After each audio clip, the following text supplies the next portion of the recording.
Bonjour à toutes et bonjour à tous, bienvenue dans épisode suivant, votre rendez-vous sur Tech & Co pour parler des séries et des plateformes de streaming qui les diffusent et des chaînes de télévision aussi parfois. Et je suis très heureux aujourd'hui car on a une émission spéciale à vous proposer, une émission spéciale Parlement, la série comique de France Télévisions sur les coulisses de l'Union Européenne. Oui, alors dit comme ça, c'est sûr que ça peut paraître surprenant si on ne l'a pas vu, mais on peut faire une série marrante sur l'Union Européenne. Et moi, je l'aime énormément, cette série. Je ne suis pas le seul. C'est une série qui s'est construite une vraie communauté depuis qu'elle est sortie pour la première fois, puisque c'est la saison 4 en fait, qui sort ce 7 mai.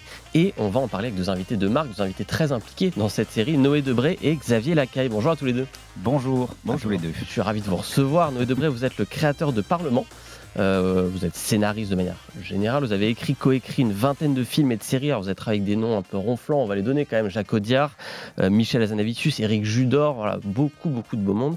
Et vous avez écrit et créé les 4 saisons de Parlement. Xavier Lacaille, vous êtes l'acteur et l'interprète principal de cette série. Vous interprétez Samy, le personnage principal donc, de Parlement. On va en parler, c'est ma définition du personnage de Gaston Lagaffe des institutions européennes. On va voir si ça vous sied ou pas du tout. Vous aurez le droit de me contredire. On vous a aussi vu... vous contredis tout de suite, c'est un scandale, vous ne pouvez pas dire ça. C'est parti, direct du débat. On vous a vu aussi, pour ceux qui, peut-être votre tête leur dit quelque chose, dans des films qui sont sortis au cinéma ces dernières années ou des séries. On vous a vu dans Bis Repetita, Le Beau Rôle, Miskina, Fleur Bleue, voilà, plein de petites choses très sympathiques qu'on aime beaucoup ici. De beaux pédigrés donc, et je suis ravi de vous accueillir. On va donc parler de l'ultime saison de Parlement.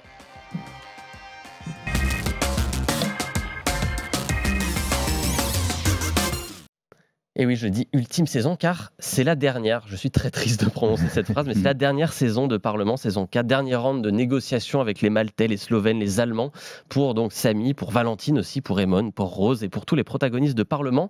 Alors on va venir à cette saison 4, mais d'abord je veux savoir un peu dans quel état d'esprit vous êtes au moment de lâcher ce grand projet qui était Parlement, tous les deux. Vous êtes triste ? Ouais, il y a de la nostalgie déjà de quitter Parlement, même de quitter très concrètement les institutions, parce qu'on a toujours tourné à l'intérieur des institutions. On allait à Bruxelles, à Strasbourg, il y avait un côté un peu étrange et un peu irréel d'être en colo comme ça, de venir tourner notre saison annuelle dans les vrais décors. Et ensuite de les voir aux informations avec Zelensky, on se dit ah tiens, il est dans notre décor et tout ça. Et non, ça a été vraiment une expérience étonnante, Parlement. Et donc ouais, c'est spécial quand on se demande un peu tous si on retrouvera un jour cette émotion-là.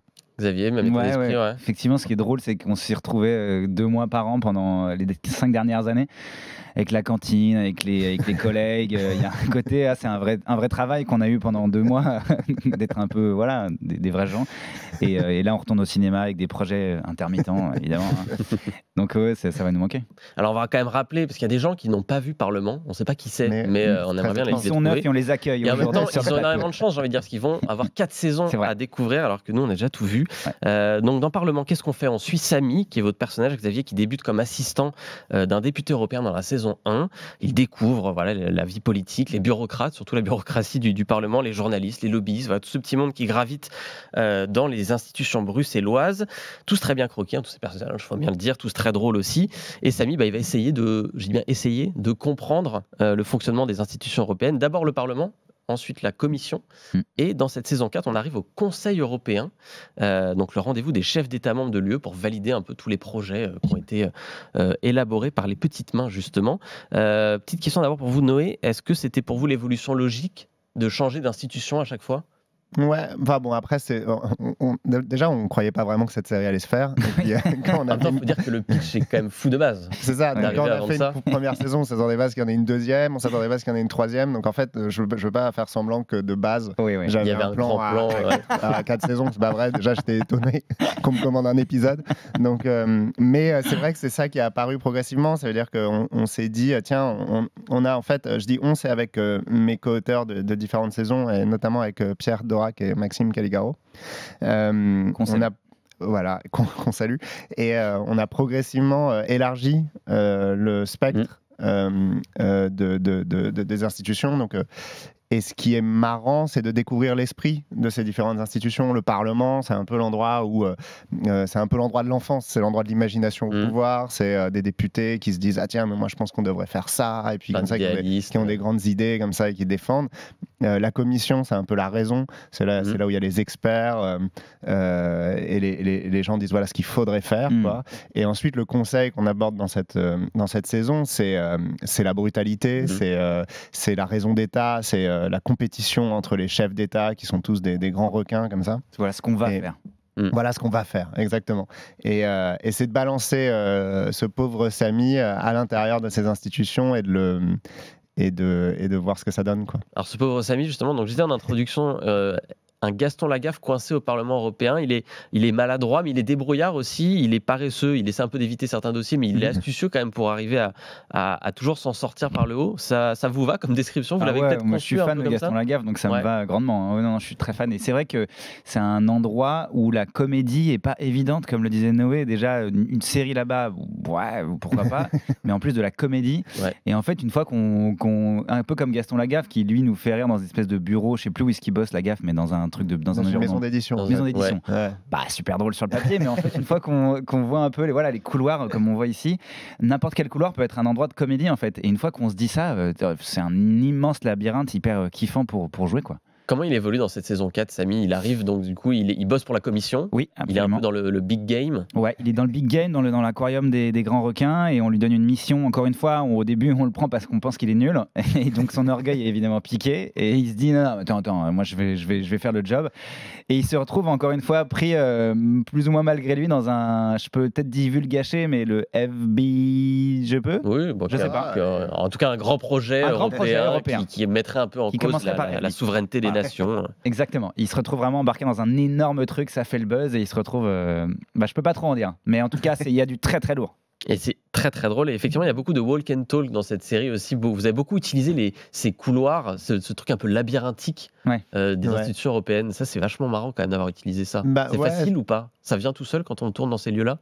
Ouais, en fait, c'est ça qui est marrant d'aller dans ces décors, c'est que les décors reflètent les institutions. Donc le Parlement, c'est immense, c'est une ville, il y a des coiffeurs, il y a 3 cantines, c'est comme un campus de fac, quoi. Ensuite, la commission, c'est transpersonnage, ça veut dire c'est tout en haut, il y a le boss du game, qui est la présidente de la commission, elle est à l'étage 12, et puis faut pouvoir l'atteindre. Et ce qui est étonnant au conseil, c'est que visuellement, c'est une espèce d'œuf, comme ça, qui est derrière une paroi transparente. Et en fait, on ne sait pas ce qui se passe dans cet œuf. Parce que dans cet œuf, comme un œuf, c'est clos, il y a les chefs d'État qui se réunissent et en fait, personne n'est avec eux dans la salle. Et tout le monde est autour de l'œuf à se dire mais qu'est-ce qu'ils peuvent bien être en train de se dire dans l'œuf là. Et tout le monde essaye d'influer d'une façon ou d'une autre avec des coups de billard à 5 bandes qui ne marchent pas, la discussion dans l'œuf.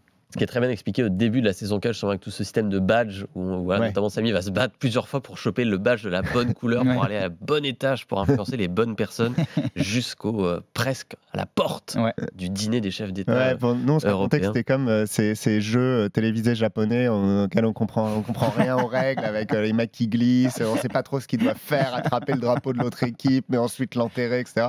Et c'est un peu ça, un conseil européen. Clairement.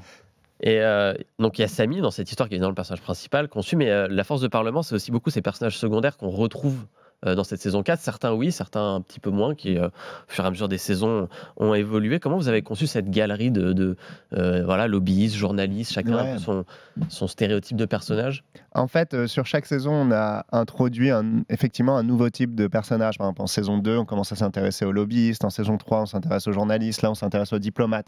Donc ça nous a permis d'accueillir des nouveaux comédiens. Et en vérité, ce qui s'est passé sur Parlement et ce qui est très plaisant et ce qui, je pense, est le bénéfice de la série, c'est qu'on est inspiré par des acteurs. Donc on a, par exemple, il y a des acteurs qui arrivent et puis ils ont une journée en première saison et on les trouve trop marrants. Il y a ce personnage de Miguel qui était un assistant espagnol qu'on a eu vraiment, mais c'était c'était vraiment un tout petit rôle en saison 1. Puis lui, on s'est dit, ah non, mais il est trop drôle en fait. Puis la dynamique qui se crée avec Xavier, avec Samy est vraiment marrante. Donc on lui donne plus en saison 2, davantage en saison 3. Et c'est un peu pareil, là par exemple, il y a le personnage de Conrad, qui était un personnage secondaire de la saison 3, donc on s'est dit non mais lui vraiment on a envie de le voir très beaucoup plus. Personnage. Il est très drôle, parce que l'acteur est très drôle aussi. Et vraiment ça a été le grand plaisir, et je pense que c'est ça qui va vraiment nous manquer, c'est qu'on a été très libre. C'est vraiment quelque chose à mettre au bénéfice, au crédit de France Télévisions. On a été très libre sur le casting. Et l'écriture. Et donc, on a pu vraiment s'amuser et accueillir des acteurs qu'on adore. Et c'est la véritable raison pour laquelle on a continué à faire cette série. Et de tous les pays, quoi. Et des acteurs qui sont... C'est ce que j'allais dire, parce que si cette liberté de langue, qui est quand même folle, pour vous, Xavier, de vous parler en anglais, un tout petit peu d'allemand par touche, dans la série, il y a un peu de tout, quoi. L'allemand n'est pas mon fort, je dirais. En espagnol, t'avais des scènes en espagnol. J'avais des scènes en espagnol, voilà, ça va, C'est multilingue, c'est quand même pas banal. C'est aussi, ça contribue au réalisme de la série, quelque part, d'échanger avec des acteurs de tous les pays. Ah ouais, mais il y a une... C'est des stars, c'est pas au sens de notoriété, mais des stars au sens, c'est des acteurs immenses dans tous ces pays qui ont accepté de venir sur le Parlement. C'était une cour de récréation aussi pour eux, parce qu'ils trouvaient le projet hyper fun, et donc ils sont venus, alors que c'est des gens qui font dans des énormes films. Il y a des acteurs qu'on voyait qui est Gustav, qui s'appelle Sven dans la série, qui est un acteur qui est une énorme star, et il est en Suède. En Suède, pardon, excusez-moi, mais même dans le monde, il fait des énormes films. Lui est incroyable, et effectivement on avait des scènes en anglais, parfois il passait en suédois, en danois, etc. Et ça crée une dynamique qui est la dynamique de l'Europe aussi, et sur le plateau ça crée plein de trucs super drôles, les Allemands, les Français, les Italiens, c'est assez riche quoi. Et ça crée, parce que là, tout le monde parle aussi un tout petit peu français, du coup avec beaucoup d'accents différents, et ça donne une musicalité aussi à la langue française qui est hyper intéressant. Je trouve qu'on le voit pas forcément dans d'autres séries. Et sans spoiler, on va pas trop en dire, mais Sven a une scène assez incroyable dans la saison 4. Voilà, on ne dira rien parce qu'elle arrive assez tard, mais c'est une très très belle scène où il est excellent. Je crois savoir, Noé, que vous avez fait appel à des vrais employés du Parlement et de la Commission pour vous aider à écrire un peu cette série, pour vous renseigner sur les coulisses et tout. Il y a une part d'histoire vraie qui sont insérées, des anecdotes qui vous ont racontées, que vous avez mis dans la série. Ouais, c'est même complètement le principe. En fait, c'est les deux camarades dont je parlais tout à l'heure, Pierre et Maxime. Maxime étant conseiller politique au Parlement, Pierre fonctionnaire à la Commission. Qui ont rejoint le projet très tôt, qui sont là depuis la première saison. Et en fait, notre méthode de travail, c'était on écrivait toujours au Parlement, soit à Bruxelles, soit à Strasbourg. Alors, dans cette saison, on allait beaucoup au Conseil, etc. Et l'idée, c'était vraiment de solliciter le plus de rencontres possibles. On avait des idées d'intrigue. On se disait, tiens, d'abord, on faisait une espèce de recherche générale. Donc, ce qui était marrant, c'est que pendant la saison 3, pour tout vous dire, la saison 3, on s'est dit, bon, ça surprend la dernière saison. Et en la tournant, on a eu un coup de nostalgie, on s'est dit non, c'est pas possible, il faut qu'on en fasse une 4e. Et donc on se dit, bon, logiquement, on va aller essayer de pousser la porte du Conseil. Et on demande à un diplomate, je crois que c'était un Danois, on le sollicite, on dit bien de prendre un café, que Pierre connaissait un peu, etc. Et là, il nous raconte le Conseil. Et on se dit, non, mais c'est obligatoire, on est obligé de faire une série là, parce qu'il nous raconte l'histoire des badges, il nous raconte l'histoire du huis clos, le fait que personne n'est dans la salle, donc il y a des types qui prennent des notes, qui sortent, qui racontent à d'autres types, qui envoient un mail à des troisièmes types, le délire. Et surtout, il y a ce truc qui est vachement marrant avec une réunion du Conseil, c'est que ça dure sur 1 jour et demi. Donc c'est vraiment le contraire du Parlement, où tout se passe sur 7 ans. Le temps est très long. Et donc on fait vraiment ça. Donc on rencontre ce type, puis après on rencontre un diplomate français, puis on est même allé rencontrer des gens à l'Élysée ici, une personne à l'Élysée pour qu'elle nous raconte ce que c'est du point de vue du chef d'État qui Emmanuel arrive. M, je crois, c'est ça, sans divulguer son nom. Qui ça? Emmanuel M, je crois, en personne qui vous a reçu à l'Élysée. Non, en l'occurrence c'était Garance. Enfin bref, mais on a dû rencontrer. Enfin bref, de toute façon on rencontre énormément de monde, et tout ce qui est dans la série n'est pas littéralement arrivé, mais est vrai, dans le sens où c'est la façon dont ça se passe. Et après, on outre tout parce qu'on fait de la comédie. Oblige, quoi. Mais je crois globalement que les gens reconnaissent quand même beaucoup de choses. Vous étiez calé, Xavier, sur l'Europe avant de commencer Parlement ou pas? Ça allait, mais pas du tout comme le sont les auteurs. Et moi, j'ai surtout eu la chance de le voir physiquement, quoi. C'est un peu en fait, la vraie énigme, c'est pas tant la théorie que la pratique. Et là, on était vraiment au cœur des institutions. Dans chaque saison, d'ailleurs, il y a des vrais eurocrates, des vrais députés. Et donc, on avait la chance quand même d'avoir leur regard. Mine de rien, dans cette saison, on a Benoît non, c'est horrible de bugger. Un député écolo. Mais je crois que c'est Benoît Bitton, et qui a une scène et on joue dans son bureau. Dans son vrai bureau. Dans son vrai bureau. Et donc, c'était génial. Il nous racontait des anecdotes. Il jouait son propre rôle. Il avait complètement compris l'ironie et la comédie de la série. Mais on a vraiment la pratique quoi, dans la série. Mais des fois, vous êtes allé très loin. Moi, j'avais été très marqué par la saison 3, qui était centrée sur un trilogue. Oui.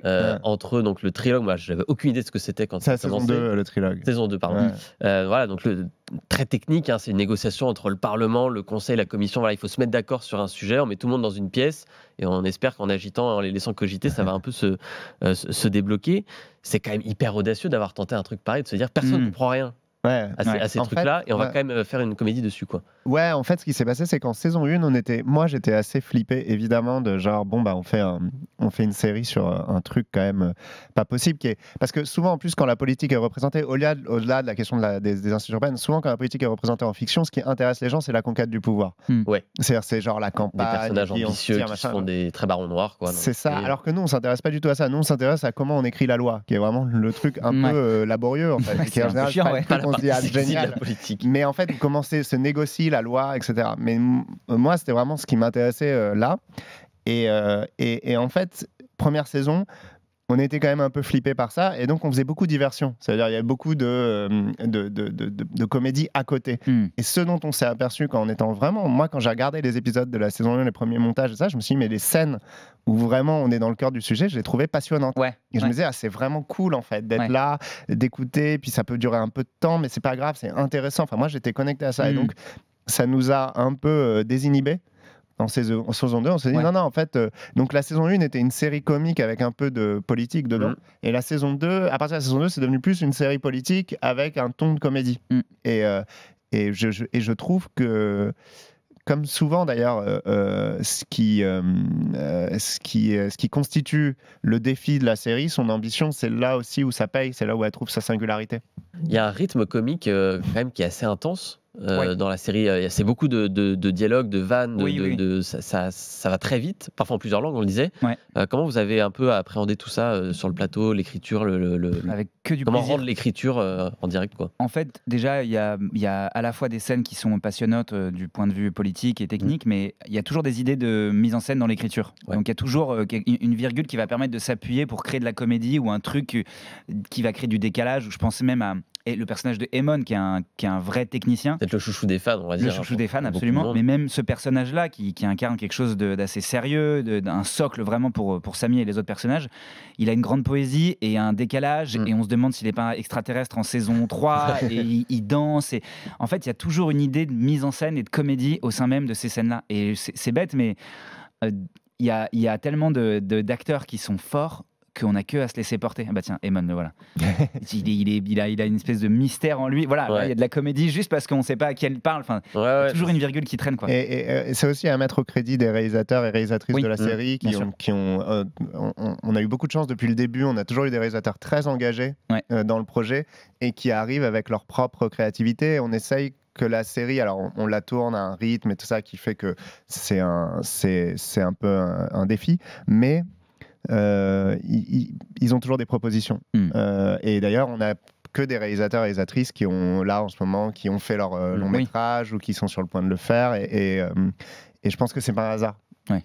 Vous avez parlé, effectivement, on a dit c'est une série comique au début qui est devenue une série politique avec un regard comique. Il y a quand même au fond une vraie tendresse aussi pour cette bureaucratie européenne qui n'était pas forcément évidente, parce que c'est pas le truc pour lequel on s'attache le plus, mais c'est un peu la morale qui ressort de ces 4 saisons, que c'est ces gens pas forcément les plus sexy, pas les gens du pouvoir les plus élevés, qui font avancer ce projet européen qui est quand même, quand on regarde avec du recul, un peu insensé, quoi.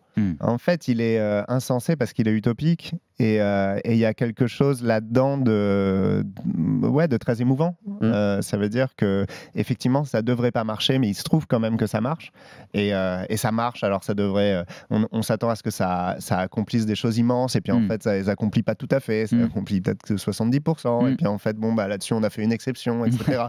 Mais ce qui est très touchant, je trouve, sur le sujet européen, moi, ce qui me frappe maintenant, parce qu'en plus, du coup, là, on a arrêté d'écrire et de ça, mais je continue à suivre beaucoup, c'est que vraiment, l'Europe réussit toujours à à être détesté pour des raisons contradictoires. Ouais. Ça veut dire qu'on va dire oui, je sais pas quoi, ça me frappait là sur l'agriculture par exemple. On dit oui, c'est vraiment la libéralisation à outrance, et puis en même temps on dit c'est la régulation à outrance, donc normalement c'est l'un ou l'autre. Mais en fait, on arrive vu que c'est un endroit qu'on connaît mal, qui est loin de nous, on arrive à systématiquement projeter dessus le visage qu'on estime repoussant en général. Et en fait, ce qui est drôle, c'est le décalage entre ça, cette idée de l'hydre, du Léviathan européen, et puis une fois qu'on rentre dedans, les gens qui sont là, qui sont des gens qui viennent bosser, se retrouvent à la machine à café, font un peu de leur mieux, savent que c'est dur, savent qu'en plus on leur reproche plein de choses, et puis ils sont là à essayer de merde, qu'est-ce qu'on va dire de nous quoi. Pose-déj, on revient, on essaye. Et c'est pas du tout les monstres froids qu'on décrit dans le lieu commun un peu du débat politique. Mais ça en fait presque un projet politique finalement, parce qu'on ressort de la série, on a envie de croire en l'Europe quoi. On a envie de se dire mais en fait c'est génial cette idée. Alors évidemment les personnages sont pas réels, mais on a envie de croire que ce sont ces gens qui font avancer les choses. Je disais Parlement, c'est quand même 5 ans de votre vie à tous les deux, si on recule un petit peu. Xavier, c'est même la série, on peut le dire, qui vous a un peu révélé aux yeux du grand public. Qu'est-ce que vous garderez, peut-être Xavier d'abord, puis Noé, tous les deux de cette aventure de 5 ans? En fait, ce qui est très particulier avec Parlement, comme le disait Noé, c'est que c'est un grand collectif. Il y a à tous les endroits un travail d'équipe, et Noël disait, les metteurs en scène ont fait des films juste après la série avec les mêmes techniciens, les acteurs continuent de travailler ensemble, Noé et moi on travaille ensemble. Il y a eu une vraie il y a eu des articles qui parlaient de la génération Parlement. C'était marrant parce qu'il y a un peu de vrai là-dedans quoi. Ça a créé un collectif de gens d'une génération plus ou moins similaire qui avaient envie de pas de révolutionner la série, mais quand même, on est arrivé à un moment en 2019 où il n'y avait pas non plus beaucoup de ce format-là, de 26 minutes comédie. Et Noé écrivait déjà la série avant, depuis des années, et ça a été quand même c'est un vent de fraîcheur, je trouve, qui nous a tous aidés à essayer de changer un peu les choses après sur nos projets respectifs.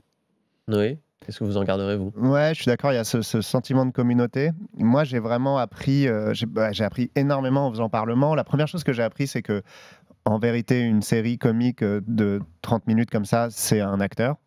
C'est l'acteur qu'on vient revoir, donc c'est Xavier. Et pour moi, c'est vraiment la série de Xavier. C'est un beau compliment. Non, mais c'est vrai. C'est que la raison pour laquelle il y a 4 saisons, c'est qu'il y a Xavier et que Xavier ne cesse jamais de nous surprendre, d'être drôle, d'être attachant, etc. Et ça, je pense que c'est la puissance de la série. Et pour moi, ça a été une grande leçon.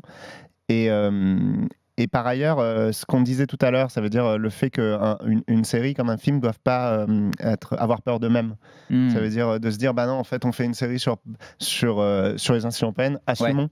Et allons dans la difficulté. Et en fait, je pense que c'est ça que les gens apprécient. Et donc, c'est avoir de l'estime pour son public. En fait. Avoir de l'exigence avec soi-même et de l'estime pour son public. Et se dire, non, mais en fait, on va pas mettre la poussière sous le tapis. On va y aller, on va embrasser cette complexité. Est-ce que vous allez garder tous les deux une touch Parlement de ce que vous avez fait? Je pense, Noé, par exemple, à la série Zorro que vous avez contribué à écrire. Moi, en la regardant, il y a des scènes quand Don Diego s'essaye au métier de maire, j'ai ressenti un peu l'esprit de Parlement, cette espèce de... Il se rend compte de ce que ça veut dire que de faire tourner une ville, qu'il y a des gens qui viennent lui demander des choses et il ne sait pas comment les résoudre, il doit aller voir d'autres gens. Sans doute. En plus, la série Zorro, donc moi que j'ai co-créé avec Benjamin Charbit, mais c'est vraiment lui qui a tenu la barre de la série, mais par ailleurs est co-réalisé par Émilie Noblet, qui était en saison 1 et 2 de Parlement et qui a été vraiment un fer de lance de la série, parce que même quand elle nous a quittés, en fait, elle avait installé une grammaire, un rythme, etc. Et donc on s'est retrouvés tous les deux, et je suis sûr d'ailleurs d'avoir d'autres personnes transfuges de Parlement. Là, je peux cette fameuse génération Parlement. Ça me vient pas, mais il a des réflexes tout de suite. Il va se passer un trilogue. Attends, Noé, c'est un film d'action. Il n'y a pas de trilogue. Je t'assure. Xavier, vous allez garder quelque chose de Samy, vous, devant votre carrière d'acteur, dans la façon d'aborder les rôles? En fait, il y a un truc qui était. C'est la première fois que je fais. C'est une série, donc en plus 4 saisons. Que je réfléchis à un rôle sur le très long terme, et comme le disait Noé, à chaque saison il faut quand même rebattre un peu les cartes avec le même jeu en ajoutant quelques cartes, et pour un acteur c'est génial de faire de la série parce que le temps permet de travailler en profondeur et de prendre le temps en fait, ce qu'on a beaucoup moins sur un film où c'est plus ponctuel, c'est plus énergique, c'est voilà. Et ouais, j'adore moi en tant qu'acteur et même en tant qu'auteur pour écrire, le temps long de la série est un terrain de jeu exceptionnel, et le fait d'avoir eu des acteurs de nationalités différentes avec des méthodologies différentes et des metteurs en scène qui chacun avait des méthodologies différentes, un jour c'est tel metteur en scène, le lendemain c'est un autre, fait que ça crée on peut s'adapter à tout quoi. Et j'adore moi ce truc de, moi je suis amusé par un metteur en scène qui va arriver, qui va être hyper technique, qui va me dire ok la caméra elle est là, on va aller là, machin qui fait un truc, moi ça m'éclate ou alors une Émilie Noblet qui par exemple va dire alors on fait quoi, vas-y joue. Et après elle va placer sa caméra en fonction des clowneries qu'on aura faites, et toutes ces méthodes sont assez formidables quoi. Et ben voilà, l'esprit Parlement qui va continuer à influencer le cinéma français, les séries françaises. On a hâte de voir tout ce que ça va donner. Mais qu'est-ce qui a influencé Parlement? Eh bien réponse après le jingle, tout de suite.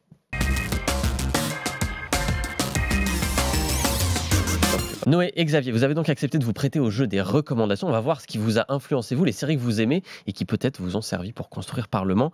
Vous avez choisi chacun une série que vous aimez bien. Noé, je vais commencer avec vous. C'est la série Ceux qui rougissent. Ça, c'est une série d'Arte qui est sortie l'an dernier. Qu'est-ce qui vous a plu dans cette série?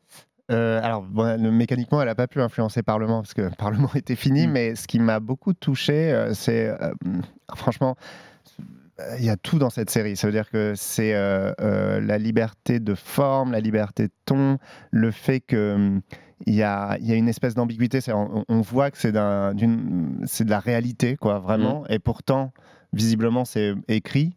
Et ça, c'est très déstabilisant parce qu'on se dit, mais vraiment, comment ils ont pu obtenir cette densité, cette finesse? Et puis j'adore. C'est autour d'une classe qui fait une pièce de théâtre, c'est ça? C'est un prof remplaçant d'une classe de théâtre qui vient, et on assiste au cours, en fait, aux répétitions de cette pièce. Et c'est juste ça.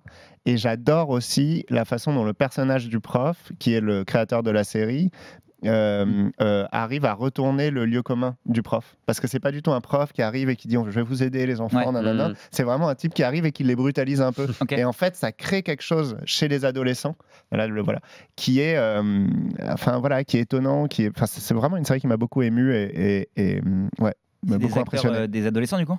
C'est des adolescents qu'il a castés, qui sont avec des adolescents, il y a toujours une ambiguïté de savoir si c'est des acteurs professionnels ou ils sont toujours d'une certaine façon non professionnels, mais moi ça m'a laissé complètement, ça m'a stupéfait vraiment, cette série. Une série qui avait été remarquée à Sérimania, notamment au festival. Il y a 8 épisodes de 10 minutes et tout ça est à voir, c'est sur Arte, arte.tv, et sur la chaîne YouTube d'Arte aussi. Tout ça est à dispo. Voilà, ça s'appelle Ceux qui rougissent pour ceux qui veulent aller regarder. Et on va terminer avec vous, Xavier. Vous avez choisi une série américaine. Absolument. Qui s'appelle Man Seeking Woman. Tout à fait. Qu'on peut voir sur Prime Video cette fois. C'est quoi cette série? Alors c'est une série qui est pas toute récente, elle a je pense 5-6 ans. Ouais, 2015 je crois pour la première saison. Elle a 10 ans. Elle a 10 ans. Hop là. Les années 70, donc elle a 45 ans.